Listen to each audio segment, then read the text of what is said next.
Um novíssimo 767. Pressão de combustível. Mas por que isso? Como posso estar sem instrumentos? Uma falha catastrófica a 26 mil pés. Winnipeg, aqui é Air Canada 143. Air Canada 143, prossiga. Eu acabei de perder os 2 motores. Minha nossa!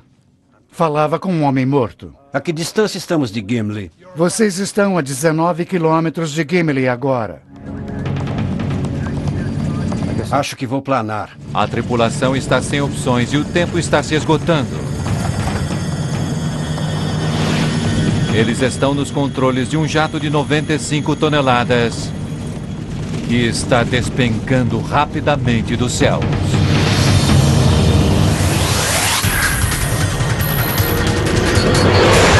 Mayday.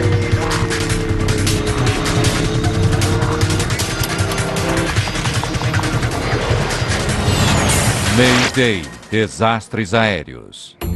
Esta é uma história real, baseada em relatórios oficiais e relatos de testemunhas. Em um céu tranquilo sobre a região central do Canadá, perigo na pista. O voo 143 da Air Canada acaba de completar metade de sua viagem de Montreal até Edmonton, Alberta. Boa tarde, senhoras e senhores. Aqui é o seu copiloto. O avião está levando 61 passageiros e 8 membros da tripulação. Está um lindo dia. Claro, com temperatura 24 graus Celsius. É 23 de julho de 1983. Você viu como é que faz? Rick Dion é engenheiro de manutenção da Air Canada. Eu estava indo para Edmonton com minha esposa Pearl e meu filho Chris, que tinha 4 anos. Era o início de 2 semanas de férias para nós e estávamos todos muito animados de embarcarmos nesse novo avião. Com os cumprimentos do comandante. Oh, Rob, obrigado. Se quiser ir até a cabine... Esse era meu primeiro voo em um moderno 767, uma vez que a empresa acabaram de comprá-los. Eu volto no minuto. Eu estava curioso em ir até a cabine e ver toda essa tecnologia integrada ao trabalho que eu fazia nos aviões. O comandante desse voo é Bob Pearson. Ele tem 48 anos e mais de 15 mil horas de voo. Seu copiloto é Maurice Quintal, com mais de 7 mil horas de voo. Entre. Com licença, senhores. Rick? Eu conhecia Bob Pearson do pequeno clube de aviação que eu frequentava em Saint-Lazare. E, na verdade, ele era um dos pilotos locais que costumava voar de planador e também voar os Lizards ultraleves. Tínhamos partido em direção ao noroeste em um belo e ensolarado dia de julho. Tínhamos um plano de voo de 39 mil pés. Poucos aviões viajavam nessa altura em 1983. E havíamos solicitado 41 mil pés, o que nos colocava bem acima do fluxo de jatos para o oeste. A tripulação podia até ter acumulado muitas horas de voo, mas eles tinham muito poucas horas de experiência naquele avião. Aquele era o mais novo e mais avançado jato de grande porte da Boeing, o 767. Havia tantos microprocessadores na barriga do avião automatizando tantas funções que o trabalho dos engenheiros de voo foi eliminado. Aquele era um dos 4 aviões 767 recentemente adquiridos pela Air Canada. O avião tinha apenas 150 horas de voo. Que diferença aqui, não? Sem dúvida. Zerar e iniciar aqui. A cabine era diferente, pois a maior parte dos instrumentos antigos com os quais estávamos acostumados, a maioria deles deixou de existir. Havia apenas um monitor CRT, como pequenas telas de televisão. Era um novo avião com alta tecnologia, o que implicava em uma mudança e tanto para a tripulação e para o pessoal da manutenção. Era uma aeronave totalmente nova, tanto para o comandante quanto para mim. Na época eu tinha 75 horas naquele avião, por isso tudo era novo para mim. Tanto os pilotos quanto as equipes de manutenção ainda estão conhecendo esse avião. O comandante Pearson explica a Dion como ele lidou com um pequeno problema com os motores em um voo anterior. E desce para um patamar mais baixo. Então, simplesmente prosseguimos. Sabe, isso leva a uma interessante... Pressão do combustível. Mas por que isso? Um aviso alerta a tripulação acerca de uma pressão baixa bastante crítica em uma das bombas de combustível do avião. Tem algo errado com a bomba de combustível. O 767 tem 3 tanques de combustível principais. 2 nas asas, que sempre são usados, e um deles no centro do avião, usado apenas em voos de longa distância. Bombas elétricas de combustível conduzem o combustível de cada tanque, alimentando os 2 motores do avião. O alerta de pressão baixa pode significar que uma das bombas precisa de manutenção, mas também pode ser algo mais sério, falta de combustível para ser bombeado. Falta de combustível na bomba. Espero que seja apenas uma falha da bomba. Garanto que é isso. Outro alerta de baixa pressão de combustível é dado, dessa vez de outra bomba de combustível, do lado esquerdo do avião.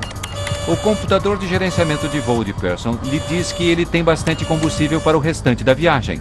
O 767 também tem medidores de combustível digitais separados, mas nesse voo esses medidores não estão ligados. Os alertas não fazem sentido.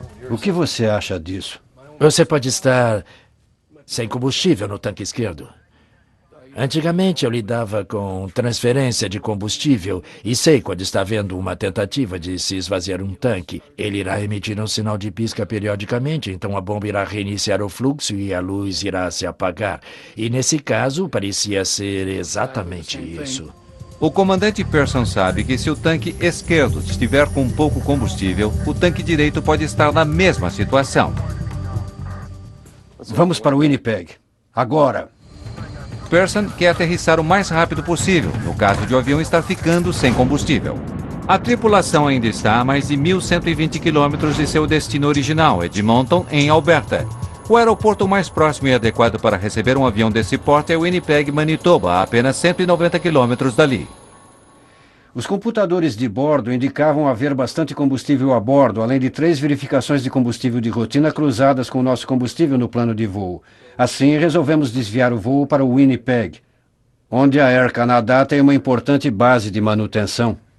Central Winnipeg? Aqui é Air Canada 143. Air Canada 143, prossiga. Ron Hewitt tem 20 anos de experiência como controlador de radar. Sim, senhor. Temos um problema. Solicitando direcionamento para Winnipeg. Air Canada 143, tome posição. Direção Winnipeg.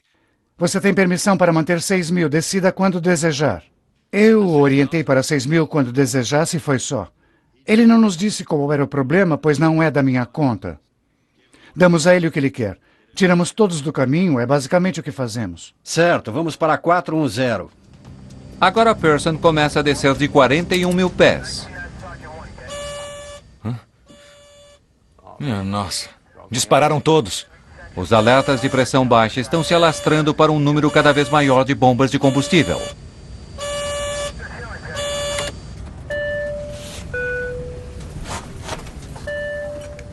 Quintal pede à tripulação na cabine de passageiros que se prepare para uma aterrissagem de emergência. Alô? Tripulação? Acreditamos ter um problema com o sistema de combustível. Estamos desviando para Winnipeg.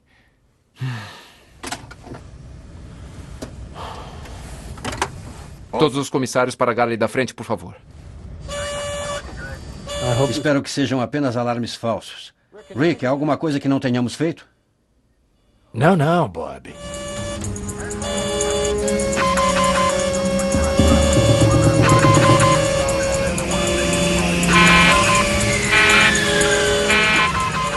Certo.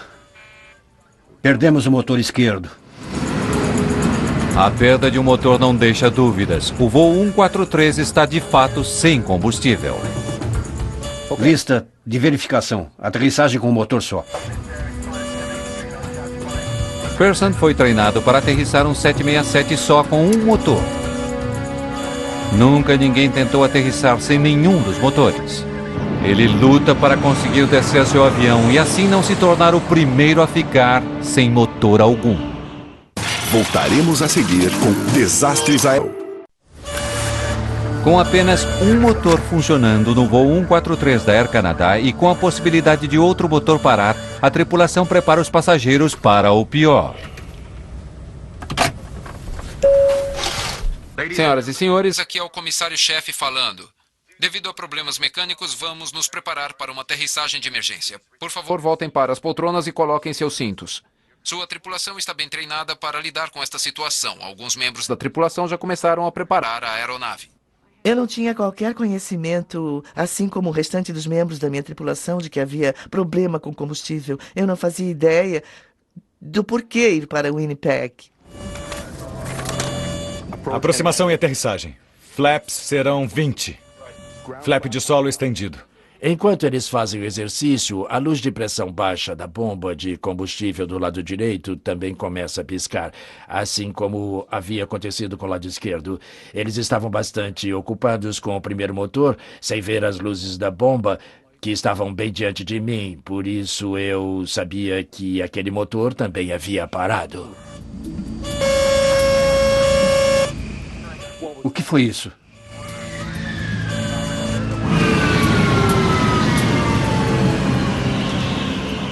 Em breve começaremos a lhes dar as orientações.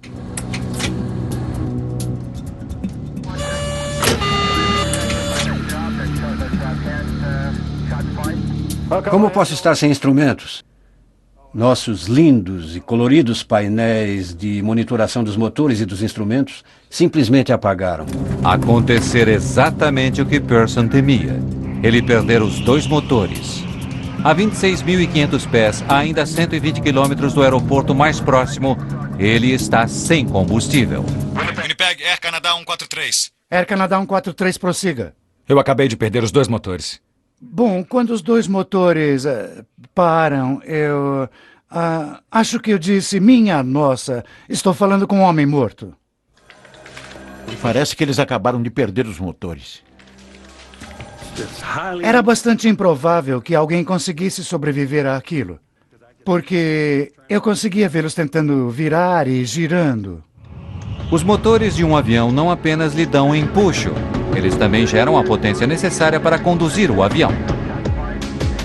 O avião ficou completamente incontrolável. Entretanto, os aviões modernos são como canivetes suíços. Há sempre mais alguma coisa com que contar. No caso de perda de potência, o avião usa automaticamente o HAT, ou turbina acionada a ar.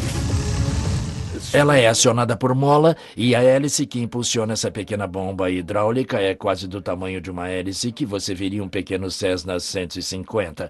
E esse braço é lançado para baixo até a corrente de ar, produzida pela hélice. Essa hélice começa a girar, impulsiona essa bomba hidráulica e lhe fornece os sistemas básicos. Era bastante silencioso. Voar sem os motores. Pearson sabe que o tempo está acabando. Ele precisa de orientações quanto à pista de aterrissagem mais próxima. 143, isso é um Mayday e solicitamos vetoração para a pista disponível mais próxima. Air Canada 143, entendido. Mas a perda dos motores do avião trouxe consequências inesperadas para o controle de tráfego aéreo. Sumiram. Estavam bem aqui. Nós os perdemos, ele saiu da tela. Preciso de um radar primário.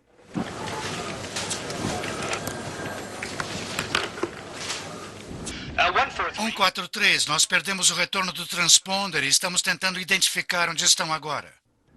Trabalhamos com um transponder que é chamado radar secundário. Captamos o sinal de um piloto para identificar a aeronave.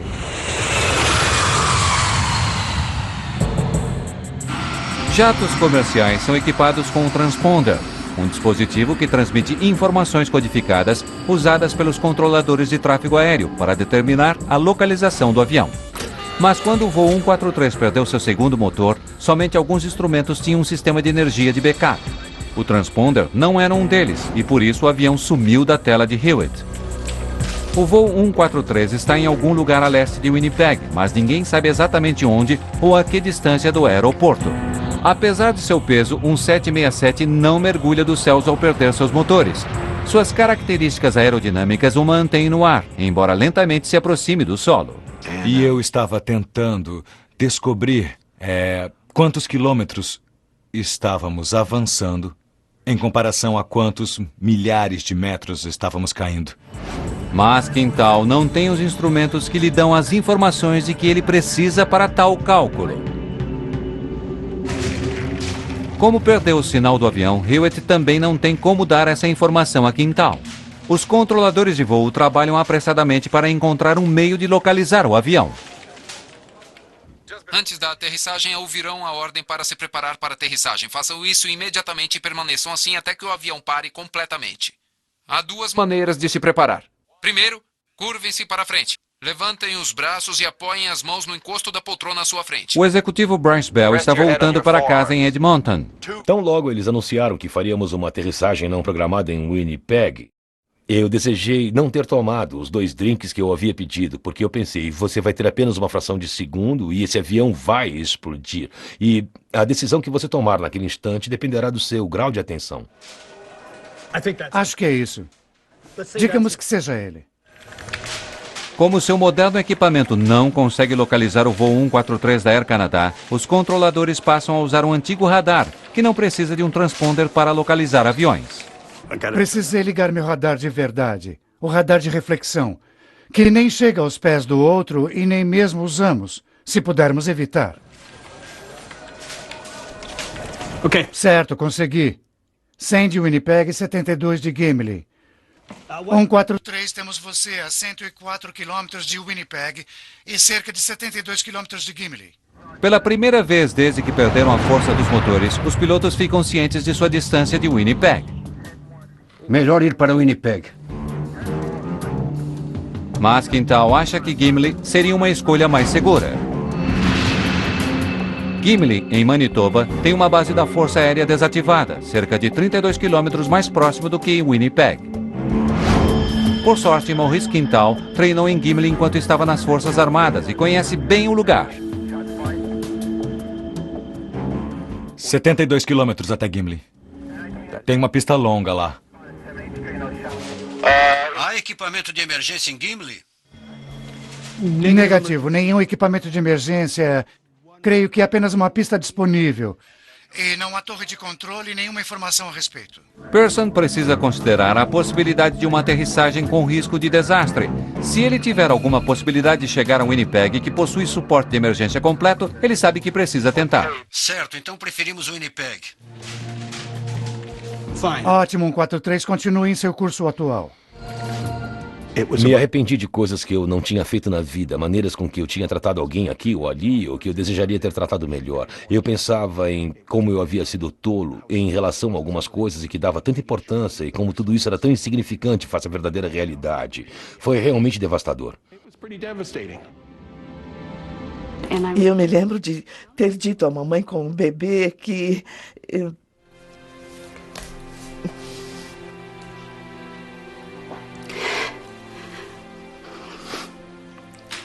Eu tinha uma filha, Vitória.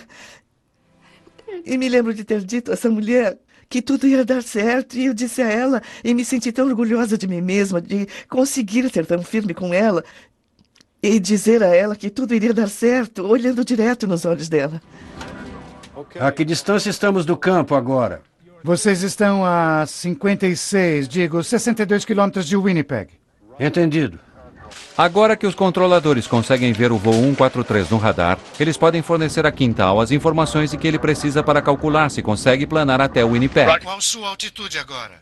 8.5. 8.5. Cerca de 8.500 pés acima do solo, o comandante Pearson consegue ver seu local de destino. O aeroporto de Winnipeg está a menos de 56 quilômetros de distância.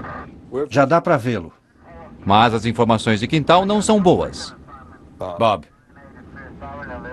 Morris estava controlando com tranquilidade a distância e a altitude através das informações do controle de tráfego aéreo em Winnipeg e calculou nossa situação. E chegou à conclusão de que talvez não conseguíssemos chegar à pista em Winnipeg. Talvez aguentemos mais 32 quilômetros. Não chegaremos a Winnipeg. Quintal calculou que na velocidade em que eles estavam descendo, eles atingiriam o solo 24 quilômetros antes da pista. A que distância estamos de Gimli? Vocês estão a cerca de 20 quilômetros de Gimli nesse momento. Onde está? Para onde ele está indo? À direita. Vire à direita em direção a 3, 4, 5. Eu diria que você tem 6 quilômetros até lá. Certo, ótimo. Vamos para lá. Vou ver como está minha família. Não precisam mais de mim por aqui, né? Não, estamos bem.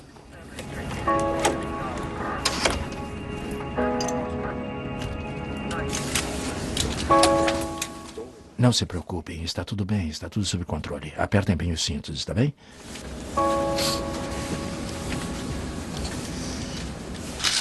Quando eu finalmente fui para minha poltrona me sentar, foi que eu pensei... Sabe, é isso. This is it?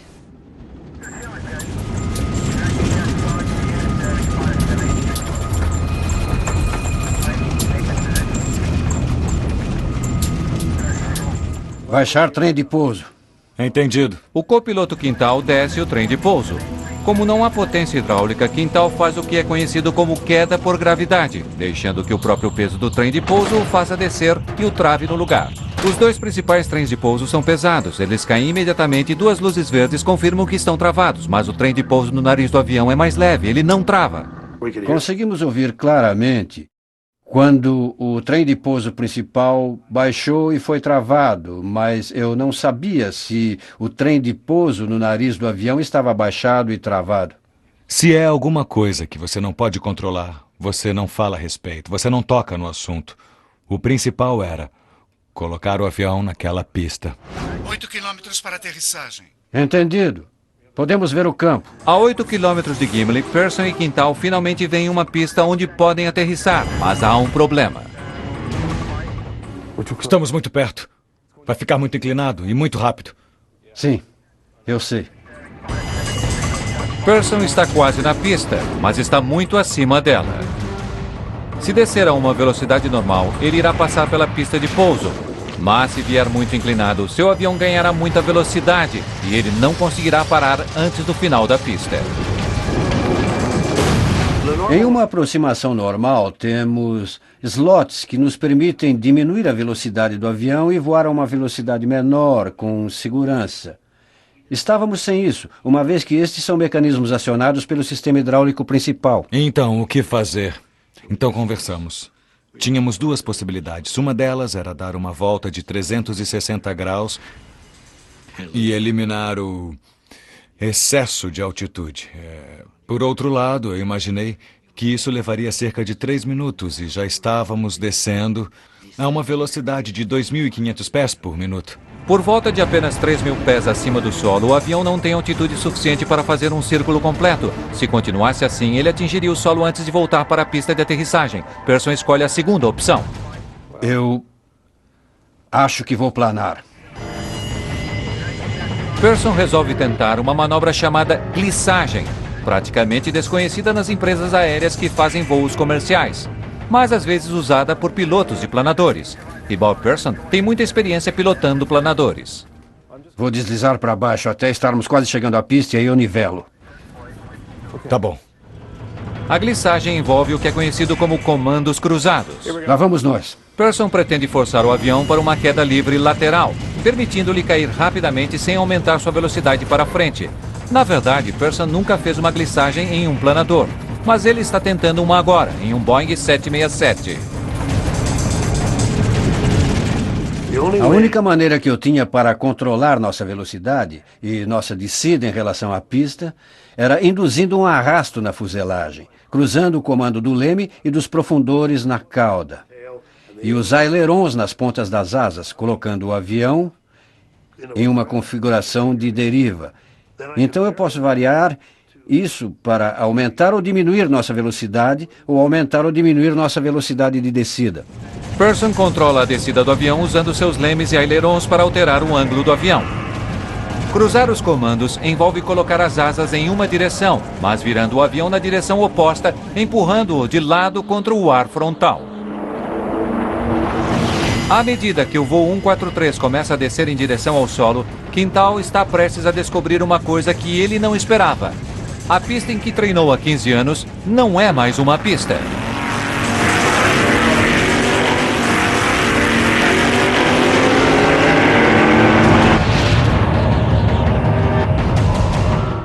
Voltaremos a seguir com Desastres Aéreos. No Nat Geo. O comandante Bob Pearson está sem combustível, sem motores e sem opções. Se ele não conseguir alinhar o avião com a pista em Gimli, ele não terá uma segunda chance.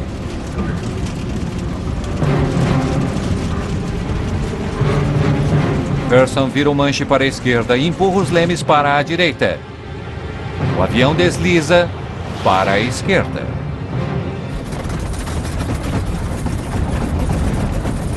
Estávamos sentados no centro do avião, que é o seu coração. Portanto, é bastante sólido ali. E achei que havia uma possibilidade bem grande de ficarmos bem. Mas quando ele colocou o avião em glissagem, tudo isso mudou, pois imaginei se uma asa atingir o solo ou coisa assim, e o avião começar a se projetar para frente e for jogado, isso não vai dar certo. O 767 perde altitude rapidamente, avançando para o lado. Quando eu olhei para a esquerda do avião, eu estava olhando diretamente para o solo. Porque o avião estava em um ângulo de, não sei, cerca de talvez 60 graus de inclinação. O ângulo de inclinação era bastante acentuado e o nariz do avião estava bem alto. Por isso foi um momento bem estranho. E se era estranho para mim, eu posso imaginar como foi para os passageiros. Deve ter sido bem pior. Eu vi um obstáculo de areia desse campo de golfe e pensei, vamos colidir com o obstáculo. Pearson precisa manter um equilíbrio crucial. Ele precisa diminuir a velocidade do avião o suficiente para aterrissar com segurança. Mas se diminuí-la demais, o avião poderá perder sua sustentação e mergulhar no solo. Quando um piloto está aterrissando um avião normalmente, ele está manobrando os controles de voo e operando os reversos dos motores. Continuamente, na maioria das aterrissagens. Por isso, eu estava fazendo a mesma coisa sem os reversos dos motores. Eu juro que pensei em minha filha Vitória ficando sozinha com meu marido e como ele iria lidar com nossa filha e como ela iria lidar com o fato de ficar sem mãe. À medida que se aproximam, Pearson se concentra em seu alvo, o limiar da pista. Eu tinha visão de túnel como nunca tinha tido antes. Era nossa velocidade e nossa relação com o início da pista. Mas agora, a apenas metros do solo, Quintal vê que seus problemas estão longe de terminar. A pista de aterrissagem de Gimli havia sido transformada em uma pista de corrida de drag cars. Hoje é sábado e não é apenas dia de corrida. É um dia em que as famílias se reúnem na pista de Gimli. A corrida acabou por hoje, mas o campo está repleto de membros do clube local de carros esportivos que estão acampados com suas famílias para passar o final de semana.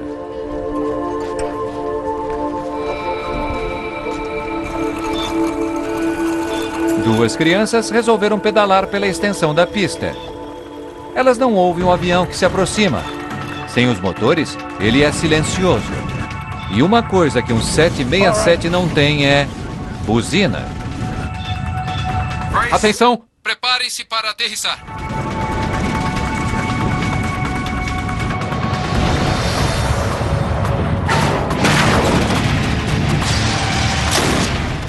O nariz atingiu a pista com um estrondo, como um disparo de uma arma em nossos pés. O trem de pouso dianteiro imediatamente se arrebenta. Pearson freia com força. 2 pneus estouram. A parte de baixo do motor direito se arrasta na pista. Eu era um robô, eu não tinha emoção alguma. Finalmente, Pearson vê o que está no caminho. E quando olhei, vi 2 meninos em suas bicicletas.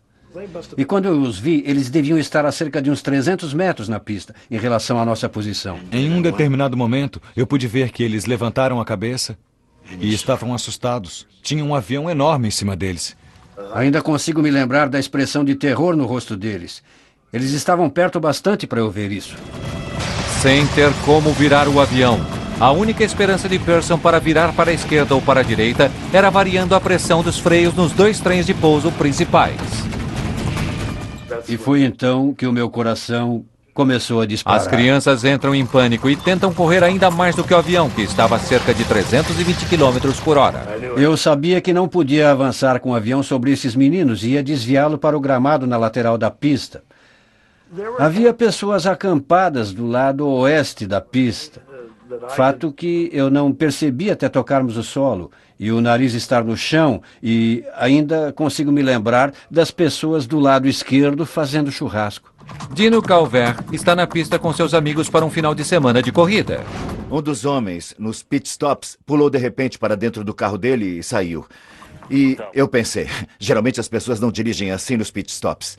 E quando eu olhei para cima, só consegui ver fumaça subindo. Pearson faz todo o possível para parar o avião a tempo. Minha nossa!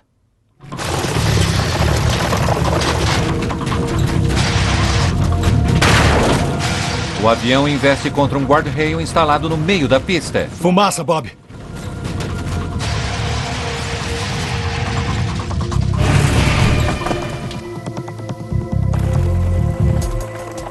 "17 minutos depois de ficar sem combustível, o voo 143 da Air Canada para completamente na pista. Tá tudo bem? Alguém gritou Yahoo, coisa do tipo, e então as pessoas começaram a aplaudir e estávamos tão gratos. Tínhamos conseguido. Quando você imagina que vai morrer, você realmente acha que o avião vai se despedaçar e imagina fogo. Evacuar! Evacuar! Evacuar!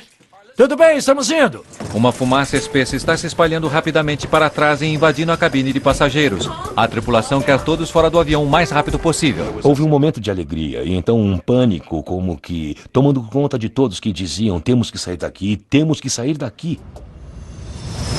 Menos de 2 meses antes, um DC-9 da Air Canada fizeram uma aterrissagem de emergência bem-sucedida em Cincinnati. E logo em seguida pegou fogo na pista antes que os passageiros conseguissem sair. 23 pessoas morreram. A tripulação e os passageiros desse voo querem evitar um destino semelhante. Talvez tenha levado apenas alguns segundos até que o avião parasse completamente na pista, mas a cabine do piloto estava cheia de fumaça. Lista de passageiros. Lista de verificação. Combustível desligado? Desligado. Cabine pressurizada? Desligada. Sistema elétrico desligado? Desligado. Verificação completa. Hora de sair daqui.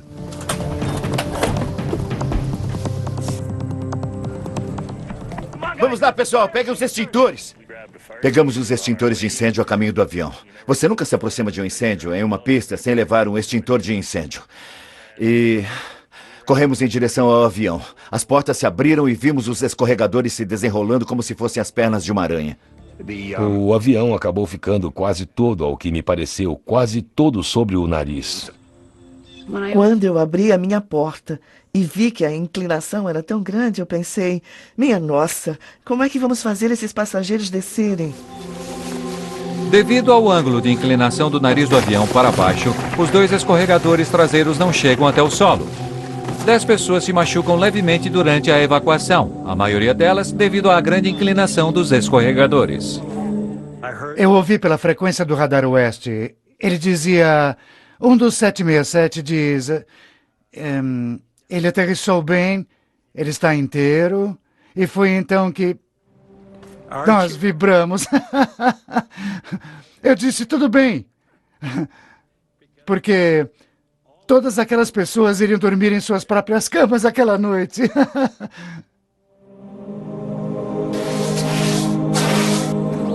Ainda há muita fumaça saindo do nariz do avião. Tinha uma camada de 15 centímetros de isolamento entre a camada interna e externa que estavam começando a queimar, devido à fricção. Os comissários têm boas notícias. Todos os 61 passageiros saíram do avião e ninguém teve ferimentos graves. Viemos ajudar vocês.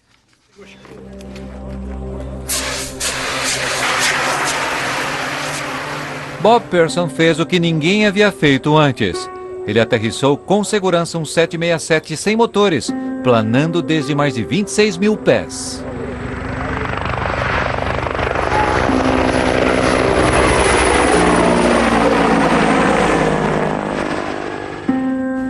Gimli, Manitoba. Imediatamente o ocorrido é manchete nos jornais do mundo todo. As pessoas já estão se perguntando como um dos mais sofisticados aviões de passageiros do mundo pôde ter ficado sem combustível. Olhem bem aqui. A investigação começa no dia seguinte. Bill Taylor e Diane Rochelot, da Agência de Segurança Aérea Canadense, estão entre os primeiros investigadores a chegar ao local. Na época, eu era engenheira mecânica júnior. Eu estava trabalhando para Transporte Canadá fazia um ano. Partir para campo pela primeira vez era emocionante, era algo novo, era um avião de grande importância. Quando passamos para o sistema de indicação de combustível, eu, na verdade, deixei a Diane lidar com os detalhes do sistema de computador. Primeiro, Bill Taylor precisa confirmar o que todos têm lhe dito, que o avião estava sem combustível. Investigadores esvaziam os tanques e coletam menos de 68 litros de combustível. A capacidade do 767 é de quase 96 mil litros. É como ter 5 colheres de sopa de combustível em um carro de porte médio. Agora, Taylor precisa examinar a possibilidade de que o combustível tenha vazado durante o voo. As outras verificações envolviam procurar provas de que o combustível havia sido perdido. Chegamos até o ponto de entrar no que eles chamam de compartimento seco do avião. Eu sou um pouco claustrofóbico e por isso não fiquei muito entusiasmado com a ideia, mas entrei, dei uma olhada com uma lanterna e pude confirmar que não havia ali sinal de vazamento de combustível. Isso deixa Taylor com apenas uma conclusão. O voo 143 decolou sem combustível suficiente. Agora os investigadores precisam descobrir por quê. Eu não acredito que esteja inteiro. Diane Rochelot começa a buscar a resposta àquela pergunta nos sofisticados sistemas eletrônicos do avião sob a cabine. O 767 era um avião novo e tinha muitos sistemas computadorizados. E creio que em 1982 esses sistemas estavam surgindo no mercado em um ritmo veloz e eram sistemas eletrônicos mais recentes. Rochelot confirma que uma unidade computadorizada, o processador de medição de combustível digital, não estava funcionando corretamente nesse avião. Não havia peças de reposição em Montreal e por isso não tinha sido possível substituí-lo. Rochelot leva o componente para um teste. Havia ficado resolvido que a unidade de processamento de combustível seria levada para o fabricante Honeywell em Indianápolis para testes. E essa tarefa havia sido atribuída a mim. Passamos então por todos os procedimentos de testes e, em um determinado momento, nós de fato descobrimos que havia um mau funcionamento na unidade. Durante os testes, nos aprofundamos cada vez mais e descobrimos que um dos circuitos, chamado bobina do indutor, uma peça bastante pequena, fora encapsulada durante o processo de fabricação. O que significa que estava coberta com plástico. Não é possível ver, porque ela está coberta com plástico, não é possível ver a bobina do indutor, mas ao retirarmos o invólucro plástico, pudemos ver que a junta de solda não havia sido feita de forma adequada, o que levou ao mau funcionamento do sistema. O processador defeituoso explica por que Pearson não tinha indicadores de combustível durante o voo, mas não explica por que ele não tinha combustível suficiente. Os indicadores inoperantes estavam, sem dúvida, com problemas. O pessoal de terra não precisou deles quando abasteceu o avião.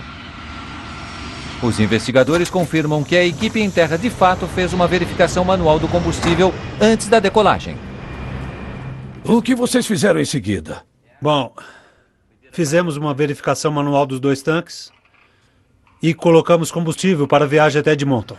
O voo 143 deveria ter decolado com combustível suficiente para a viagem. Certo, obrigado. Isso ajuda.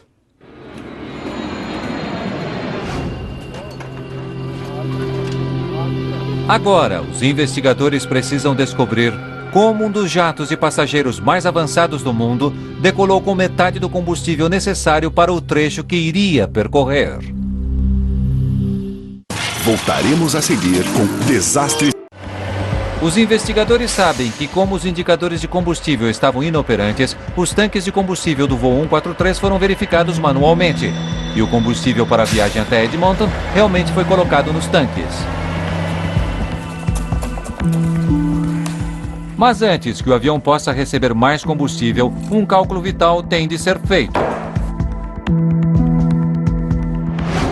Os pilotos precisam saber o peso do combustível em seu avião. Os caminhões de combustível abastecem os jatos por volume. Para que os pilotos e aqueles que abastecem os jatos se comuniquem, é preciso que seja feita uma simples tradução de rotina entre volume e peso.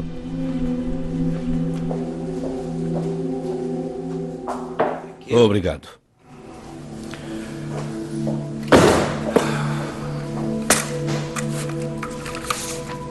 Os investigadores conferem esses cálculos repetidas vezes.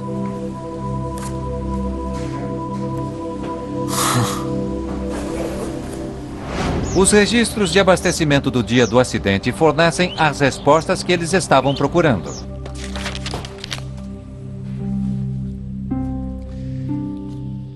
Esse é um registro de abastecimento comum. Mas quando os investigadores examinam os cálculos para o voo 143... E este é do voo 143. Eles não encontram nada de errado. O documento mostra com clareza a quantidade de combustível nos tanques, direito e esquerdo. Mas os investigadores estão preocupados com dois números em especial. Um deles converte volume em quilogramas e o outro faz a conversão para libras. Eles não deveriam estar usando os dois. Então você converteu para libras ou quilogramas? Para libras. Para quilos. Posso ver isso outra vez? Outras entrevistas com os técnicos e a tripulação revelam que os acontecimentos no voo 143... Agora não sei o que eu fiz. Foram provocados por erro humano, envolvendo erro de cálculos e basicamente treinamento inadequado. Pronto, já terminei. Os técnicos que reabasteciam o voo 143 se confundiram com os cálculos ao converter o volume que saía do caminhão de combustível para o peso do combustível nos tanques do avião. Obrigado. Ninguém que viu os cálculos naquele dia percebeu o erro elementar. Em 1983, as equipes em terra estavam acostumadas a converter para libras a quantidade de combustível que saía de seus caminhões. O 767 foi o primeiro avião da frota da Air Canada com medidores métricos de combustível. Seu combustível deveria ter sido calculado não em libras, mas em quilogramas, o que exige um cálculo diferente. O voo 143 precisava de 22.300 quilos de combustível para a viagem. Mas, em vez disso, os pilotos e técnicos o deixaram decolar com 22.300 libras. Como uma libra é cerca de metade de 1 quilo, o avião tinha apenas metade do combustível necessário, o que explica por que o computador de voo de Pearson lhe dizia que ele tinha combustível suficiente. Ele digitou a quantidade errada de combustível. Antigamente, o engenheiro de voo calculava as cargas de combustível. Esse acidente levantou uma importante questão. Quem deve fazer o trabalho numa equipe de 2 pessoas? Um treinamento melhor é, sem dúvida, importante em um acidente como esse. Se todos forem treinados e as responsabilidades estabelecidas com clareza, então não haverá dúvidas, as pessoas sabem quais são suas responsabilidades. Nesse caso, não estava bem definido. Na verdade, eles não sabiam quem era o responsável pela palavra final com relação ao combustível.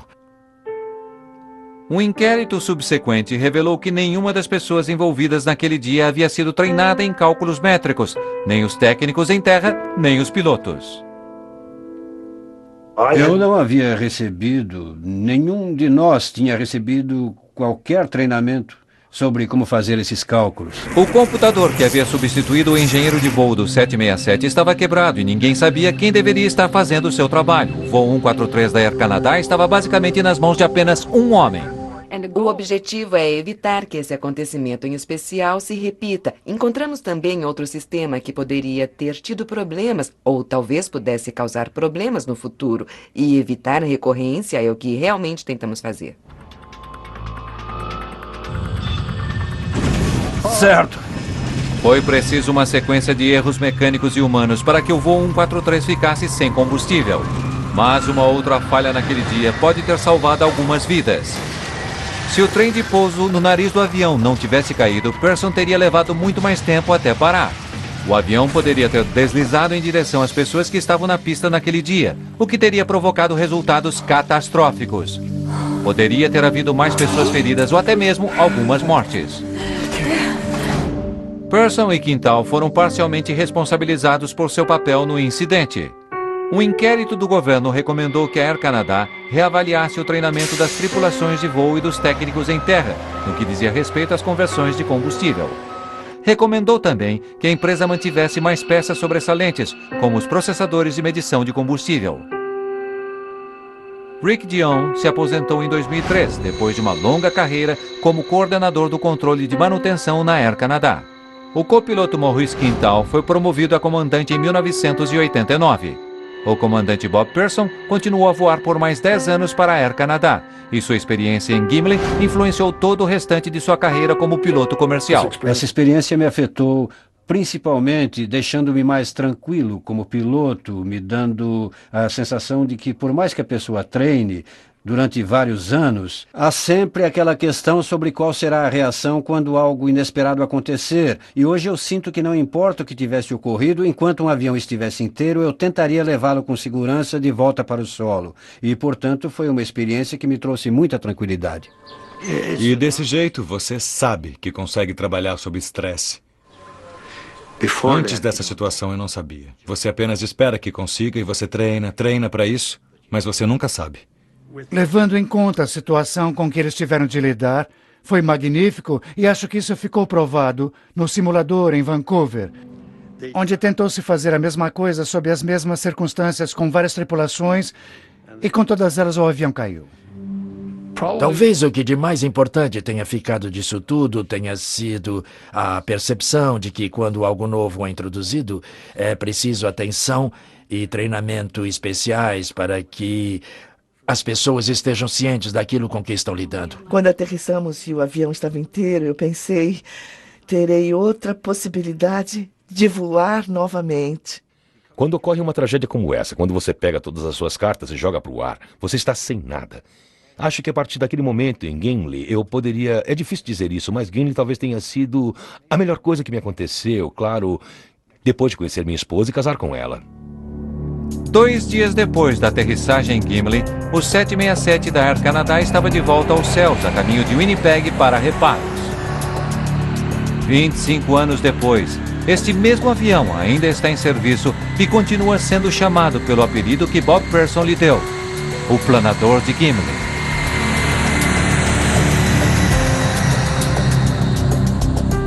Versão brasileira Centauro.